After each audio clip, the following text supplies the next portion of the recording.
نکاح کے وقت دو گواہ ہوتے ہیں جو بچی کے پاس جا کر جب وہ بچی اپنا وکیل کسی کو بناتی ہے تو اس کی رضامندی کے گواہ ہوتے ہیں. پھر وہ اس کے رضامندی جو اس کی ہوتی ہے اس کے گواہ ہوتے ہیں. وہ سنتے بھی ہیں کہ اس نے اجازت دی ہے اور پھر وہ مجلس نکاح میں آ کر بیٹھ جاتے ہیں. پھر ان کی گواہی سے وہ نکاح منعقد ہوتا ہے. کیا یہ ضروری ہے کہ وہ جو دو گواہ گئے تھے وہی گواہی یہاں آ کر دیں یا اس مجلس کے کوئی دوسرے گواہ بھی ہو سکتے ہیں؟ وہ گواہی تو دیتے نہیں ہیں، اصل میں شہود ضروری ہے.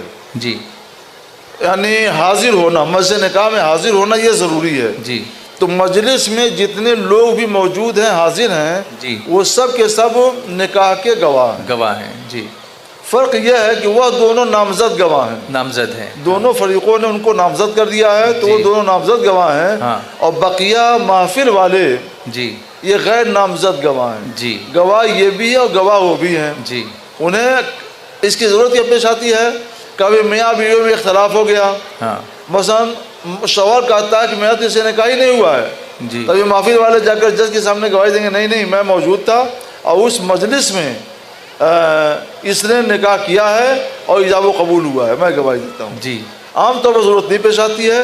تو یہ سب کے سب لوگ گواہ ہو سکتے ہیں، تمام اہل مجلس.